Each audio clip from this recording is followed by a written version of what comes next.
Underreported. Unpunished crimes fuel Ethiopia's expanding conflict. From Sphere of Influence, Canada, by Henry Stevens, May 19, 2025. An increasingly fragile domestic situation in Ethiopia has the potential to fracture the country. After 2 years of devastating war in the northern Tigray region came to a ceasefire in 2022, domestic conflict began again in the East African nation in 2023. Following the ceasefire between the Ethiopian state and the Tigray People's Liberation Front, TPLF, members of the Fano militia in the neighbouring Amhara region felt betrayed by what they perceived as a lack of representation in the post-Civil War peace process. Having fought on the side of the Ethiopian military against the TPLF, Fano then launched its own insurgency against the government that continues to this day. Media blackouts and poor reporting, covering up the Tigray genocide.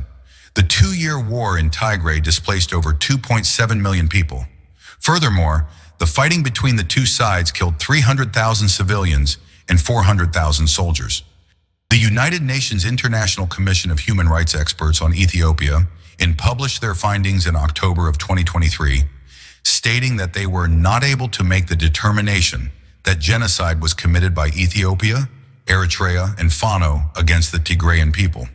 Since that report, however, other investigations have since argued that the crimes against humanity inflicted on Tigray constitute genocide.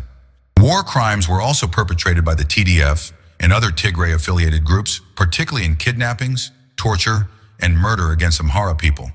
Nonetheless, several international reports have demonstrated that the ENDF, EDF, and Fano carried out the overwhelming majority of war crimes. Given that the war saw two nations' armed forces against a regional political group, Ethiopia and Eritrea also bear greater responsibility for the violence carried out within their borders.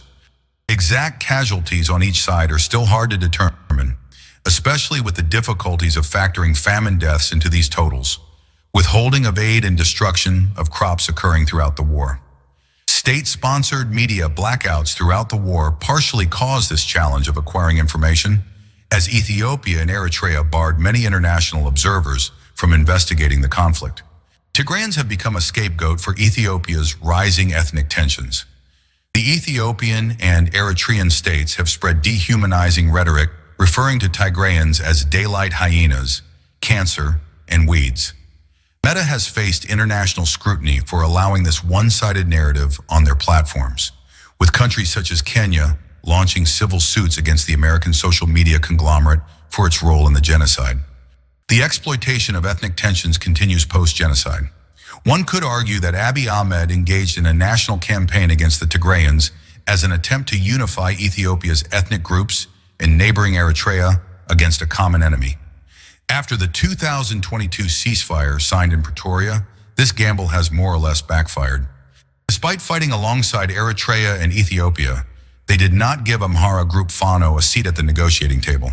This has only led to further unrest. The Amhara people suffered many losses during the war. The lack of representation for their interests and uncertainty surrounding the ceasefire has continued the cycle of violence. Fueled by these fears, in 2023, a revolt by Amhara groups such as Fano erupted in Ethiopia's second most populous province. To date, the conflict has displaced over 100,000 in the region. While the conflict briefly paused in late 2023, it resumed in mid-2024. Since this renewed insurgency in 2024, the Ethiopian government has only doubled down in its unwillingness to meaningfully initiate peace talks with armed groups. It has arrested thousands in the Amhara region without trial and suspended several human rights organizations operating in the area.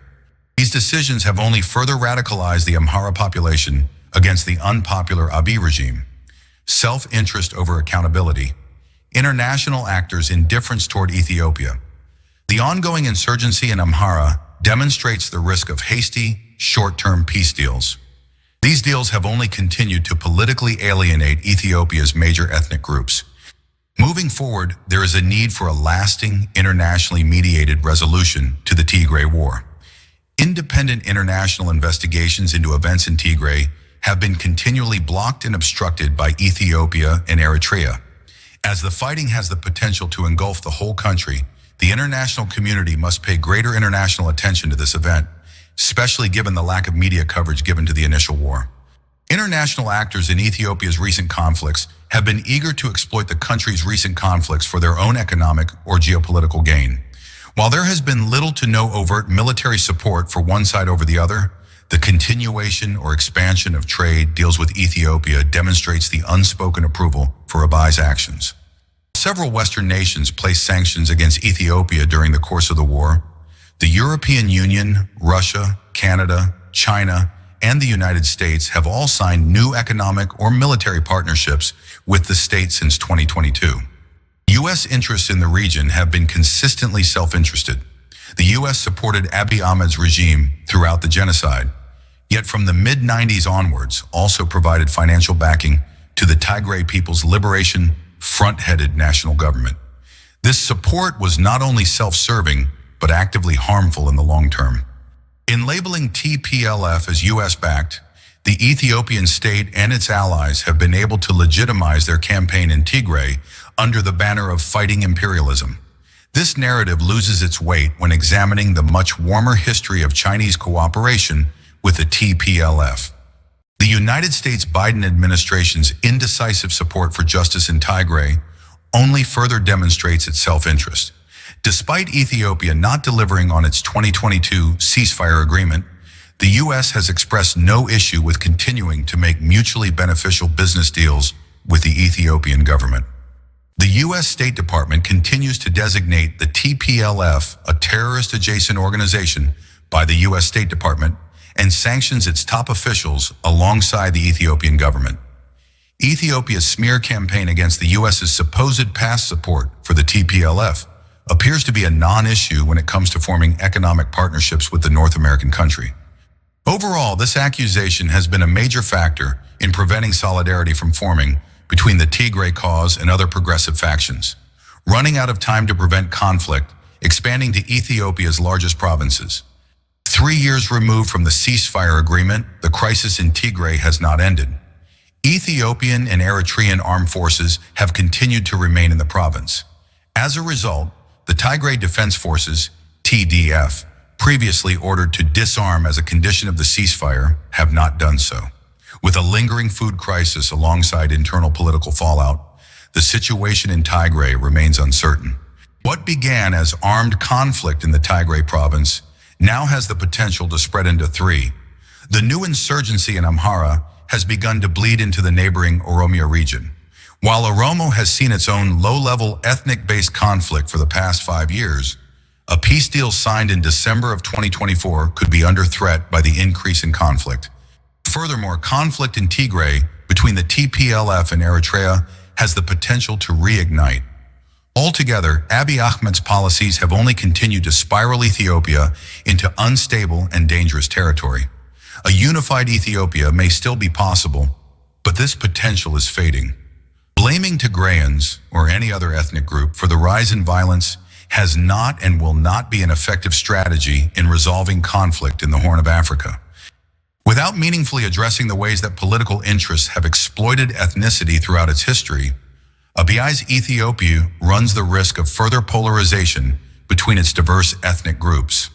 This solution does not look like unity for unity's sake, but rather stresses the solidarity and shared history amongst its population. It is important to view the situation with nuance, especially since all sides in the conflict have historically been victims of war crimes. It is incorrect, however, to view Ethiopia's current conflict only through this lens.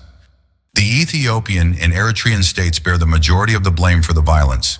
If they wish for true accountability for their and the TPLF's actions, it is their responsibility as nations to allow independent investigations into the country.